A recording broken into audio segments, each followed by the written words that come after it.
그러면 우리는 어떻게 하나님의 능력을 세우며 그 능력을 드러내며 살 수 있을까? 오늘 본문 11절 말씀을 다 같이 한번 읽어봅시다. 11절 시작. 모든 일을 그의 뜻의 결정대로 일하시는 이의 계획을 따라 우리가 예정을 입어 그 안에서 기업이 되었으니. 그리고 오늘 말씀에서 이거 하나만 꼭 기억하십시오. 하나님께서는 우리가 능력의 삶을 살게 하기 위해서 내가 누구인지, 내가 무엇을 위해서 사는지 알게 하십니다.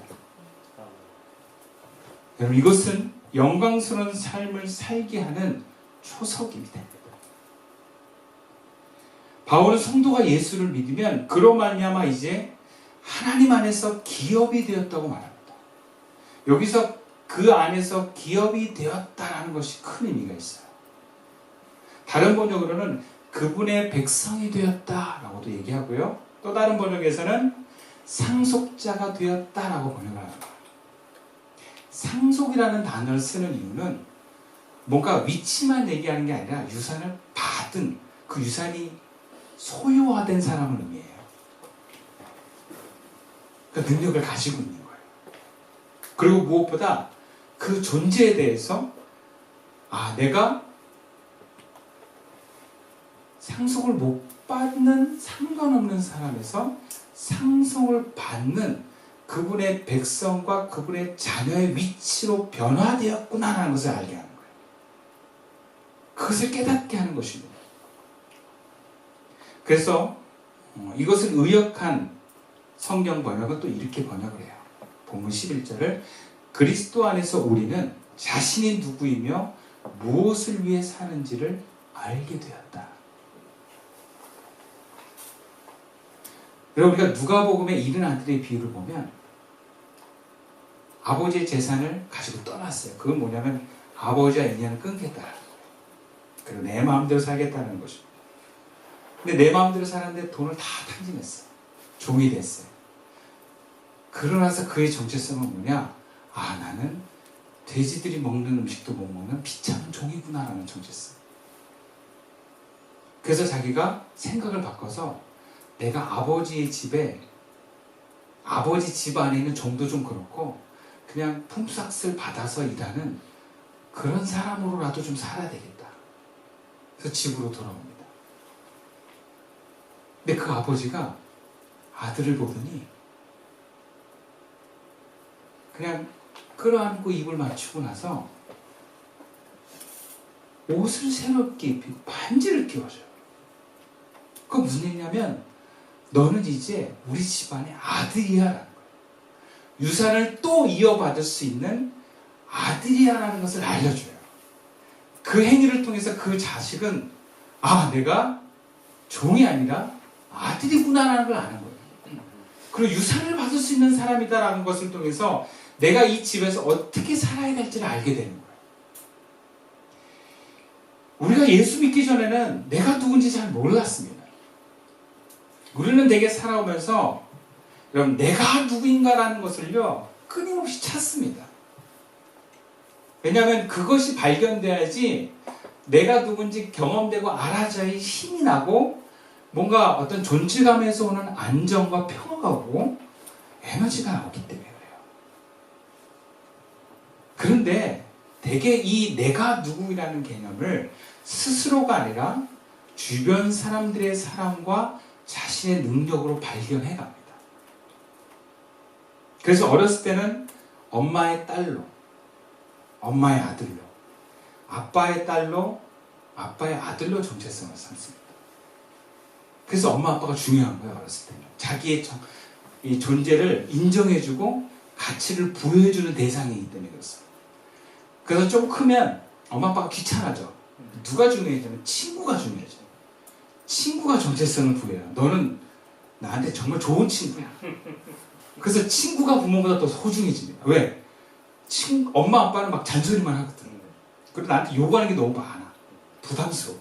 근데 친구는 막 자기를 너무 흡족하게 해줘. 너 존재를 너무 귀하게 여겨. 그리고 성인 되어서는요 재능으로 확인받습니다.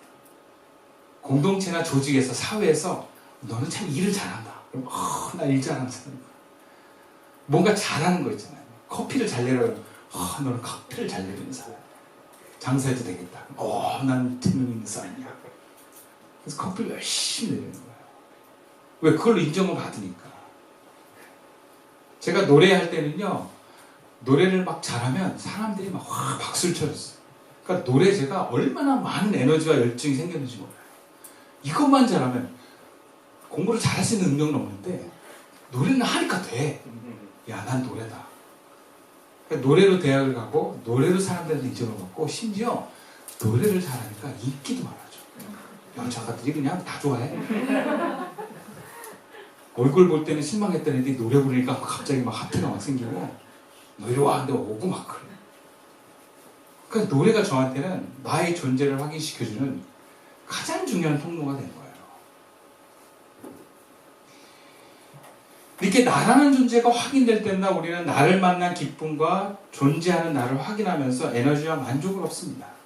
그런데요, 그렇게 사람을 통해서 확인되는 나는 변합니다. 그 유효기간이 있더라고요. 더 많은 걸 기대하게 되고 결국에는 그 사람들이 내 기대에 부응을 못해요. 반드시 상처를 받습니다. 그래서 그 사람을 막 갈아타요. 사회에서 그렇습니다. 일을 잘하고 공부를 잘하고 능력을 발휘했는데 나보다 일을 더 잘하는 사람이 생겨요. 제가 언제 처음에 충격을 받았냐면 내 후배가 나보다 노래를 더 잘하는 거야. 그때 충격을 받더라고요. 제가. 우와, 나보다 더 잘하는 애가 생겼어. 처음에는 걔를 이겨보려고 막 했는데 안 돼, 걔가 더 잘해. 그 좌절감. 합창단에서 제가 막 노래 제일 잘한다 그래서 막 솔로를 했는데 그 예종 다니는 한명관이가 그 친구가 딱 나서는데 제가 막 밀리는 거예요. 걔는 지금도 세계적인 성악가로 다녀요. 그 좌절감. 와, 일을 나보다 더 잘하는 사람이 생겼어. 이런 재능은요, 나보다 더 뛰어난 사람이 나타나거나 혹은 내 재능이 떨어집니다. 거기서 오는 좌절. 제가 여러분들과 함께 사도신경을 할 때 제가 숨이 딸려요. 옛날에 안 그랬거든요. 호흡이 막 힘들어요. 이 좌절감. 그거 아십니까? 몸이 약해졌을 때 오는 좌절. 아까도 그런 얘기인데 커피를 내가 5잔 먹었는데 이제는 3잔밖에 못 먹어. 40년 먹으세요. 옵니다. 누구나 다. 그러니까 나를 만족시킨 것들이 변합니다. 사람도 변하고 내 재능도 변하고 환경도 변해요. 결국 평생을 나를 확인시키기 위해서 계속 바꿔보고 바둥거리고 대상도 능력도 여러 시도를 해보지만 결국에 만족이 안 돼요. 금방 사라져버리거나 혹은 바뀌어버려요. 계속 확인시켜주는 내 노력만 애쓰다가 결국에는 그것으로부터 많은 또 상처를 받아요. 하지만 여전히 포기할 수 없어서 또 막 바꿔보고 애씁니다. 그게 인생인 것 같아요. 일도 안 되고 사람도 안 되면 여러분 취미로 가요. 취미로 자기를 갑니다. 나중에는 자연으로 갑니다. 그래서 나이 들면 산으로 많이 가는 거예요. 산에 가면 자연이 나를 받아주거든요. 그러니까 나를 온전히 뭘 잘하지 않아도 받아주는 쪽으로 가게 돼 있어요. 나이가 들면. 산으로 강으로 바다로 가요. 근데 여행도 돈이 없으면 또 힘들어져요. 그러니까 돈은 계속 필요하고. 사람보다 돈을 더 우선하게 돼요. 사람은 변하는데 어쨌든 돈은 그걸 가지고 내가 뭘 할 수 있으니까. 그리고 돈을 쥐고 있는 한 사람들이 나의 존재를 어느 정도는 인정해 주니까. 그래서 할아버지 할머니들이 손주들이 할아버지 할머니가 돈이 있으면 또 그렇게 말을 잘 듣고 재능도 잘 피운대요. 5,000원 주고 10,000원 주면 그런대요. 5만원 탁 날리면 막 충성을 다해서 애들이 재능도 피고 노래 막으면 노래도 하고 다 한대요. 돈이 이미 강력한 거예요. 근데 여러분 그 돈을 언제까지 줄 수 있겠어요? 그리고 뭐 벌린다고 벌리나요? 좀 길지만 제 얘기 한번 해볼게요. 평소 제가 텔레비전을 많이 이렇게 보진 않는데 본방을 요즘에 아주 그냥 철통같이 지키는 프로가 있어요. 아까 말했던 팬텀 뭐 이런 프로인데 제가 얼마나 꿋꿋하게 보냐면 그게 예전에는 지금은 9시로 지난 해부터 바뀌었는데 10시 반에 했거든요. 10시 반은 제 아내 하루님이 주무시는 시간이에요. 그럼에도 불구하고 제가 그거를 본방사수를 하는 거예요. 한 번은 막 째려보고 가더라고요. 그래도 포기할 수 없어. 근데 그게 너무 부담스러워 제가 헤드폰을 사가지고 그 연결하는 것도 따로 팔아요. 그래서 텔레비전 이렇게 연결해가지고 이렇게 들으면서 끝까지 본방사수하는 거예요, 제가. 근데 내가 그런 짓을 하면서 내가 왜 이렇게까지 내가 이걸 할까 이런 생각이 들더라고요. 이제 보니까 대리만족을 하고 있더라고요. 예. 내가 10년만 젊었어도 저기 나가는데 하면서 짜릿함을 막 느끼는 것 같아요. 지난 제 삶에 나도 저기 있었으면 어떤 느낌인지를 아는 그 과거의 경험을 가져와 가지고 막 그 순간을 막 즐기고 있는 제 모습을 봤어요. 그렇게 저는 노래하는 사람으로 존재를 확인받았던 삶이 있었던 것 같아요. 근데 문제는 그 당시를 가만히 생각해 보니까 그렇게 막 노래하면서도 존재감이 확인됐지만 그게 오래가지는 않았어요. 그냥 또다시 그 일을 반복하는 것 뿐이었어요. 그냥 사라져버리더라고요. 온 힘을 다하지만 그래서 연주해서 만족을 드리고 막 에너지가 넘쳤지만 또 금방 사라져요. 그 공허함이 뭔가 연주가 크면 클수록 더 크게 찾아왔던 기억이 나요. 그러던 어느 날 제가 이제 목을 다치게 되고 사고를 후유증으로 해서 예전만큼 기량을 회복하지 못하게 됐어요. 그때 제 인생에 가장 큰 좌절이 왔어요. 그동안에 나를 확인시켜줬던 에너지가 없어져 버린, 그 도구가 없어져 버린 이유였던 것 같아요. 근데 제가 이제 아무도 없는 거예요, 그 당시에. 노래도 안 되죠. 저를 받아주는 사랑하는 사람도 없죠. 부모는 한심한 눈으로 이렇게 한숨을 쳐다보면서 그저 부모님이 할 수 있는 건 새벽에 저를 깨워서 새벽 기도를 데리고 가는 거예요. 친구도 없고 아무도 없고 능력도 없을 때 제가 그날 밤에 주님의 소리를 들었어요. 제가 많은 간증회에서 이 얘기를 했는데 그때 주님이 제가 아무것도 없는 저를 향해서 사랑한다라는 음성이 들리는 거예요. 그때 제가 처음으로 이 존재로 내가 사랑을 받는구나 라는 느낌이 들더라고요. 제가 부모님한테도 그런 느낌 못 받았거든요. 왜냐하면 너는 둘째고 너는 또 아들이야. 그래서 부모로부터도 너는 존재로 사랑받는다라는 확신을 경험한 적이 없었는데 모든 사람이 저에게 존재를 인정하지 않을 때 주님이 저를 사랑하신다라는 음성이 들렸어요. 그러니까 그 내가 막 찾아지더라고요. 에너지가 생기더라고요. 공부할 목적이 생기더라고요. 내가 아무것도 아닌 나를 인정해주고 받아준 이 하나님을 위해서 살아야 되겠구나. 그동안에는 관념적으로 그런 생각을 많이 했고 교회에서 가르침대로 그런 생각을 많이 했지만 실제로 내가 느껴서 내 스스로가 다짐했던 순간은 제 기억에 그게 처음이었던 것 같아요. 내가 주를 위해서 살겠습니다.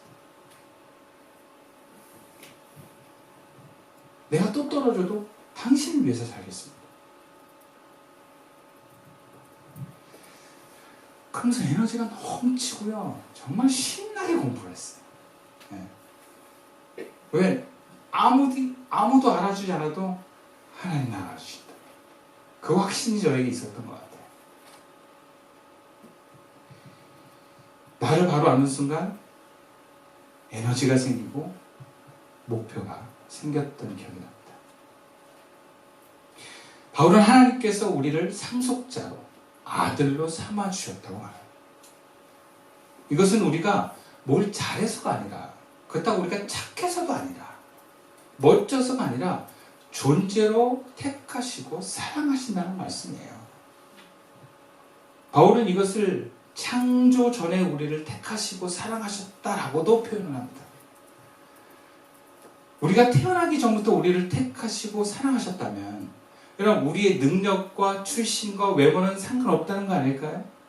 태어나지 않았는데 어떻게 알아요? 근데 우리를 사랑하신대요. 그러니까 우리의 인종과 능력과 뭐 이런 거 다 상관없이 우리를 존재로 그냥 사랑하시고 받아준다라고 하는 하나님의 음성과 뜻으로 느껴져요.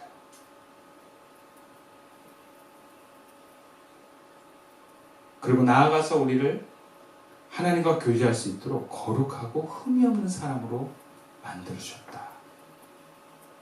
그것이 본문 4절 말씀입니다.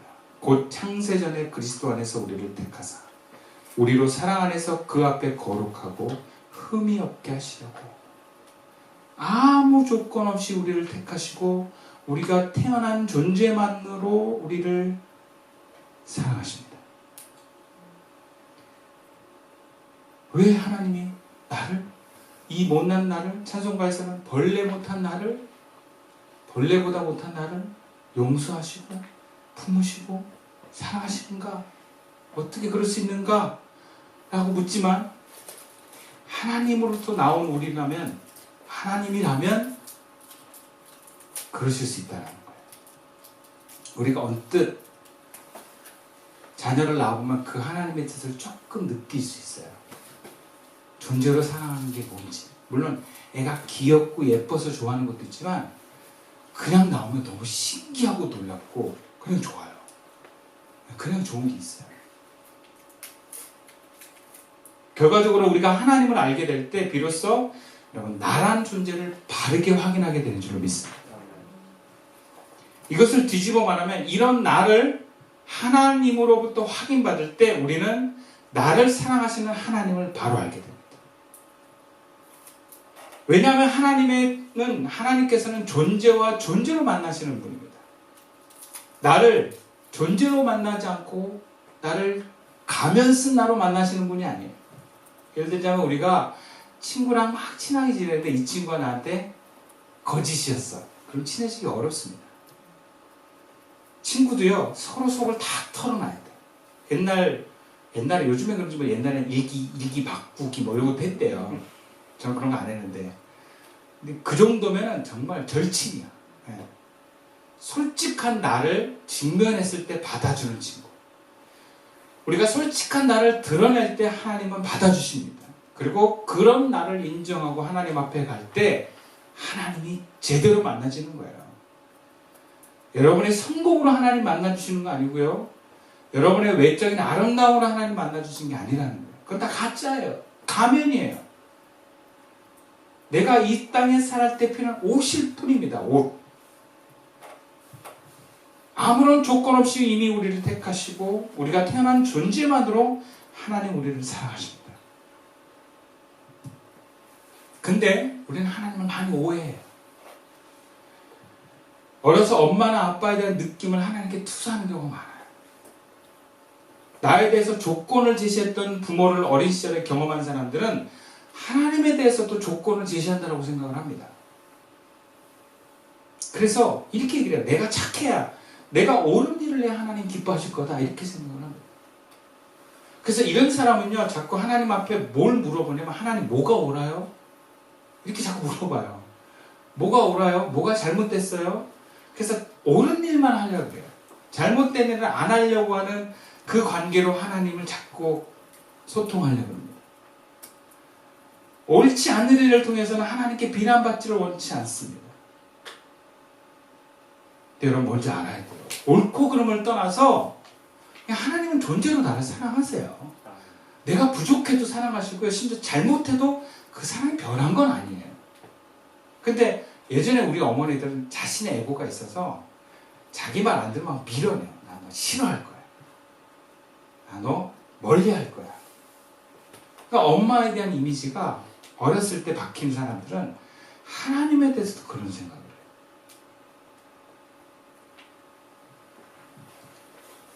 나를 바로 알아야 됩니다. 그래야 하나님을 바로 압니다. 하나님은 나를 존재로 받아주시는, 그래서 나는 누구냐? 여러분, 영적으로 우리가 나를 규명할 때는 나는 하나님으로부터 은혜와 자비와 사랑을 받고 선택을 받은 사람이라는 거예요. 그래서 그런 확신이 있을 때 우리가 자유로워집니다. 굳이 하나님 앞에 애쓰려고 안 해요.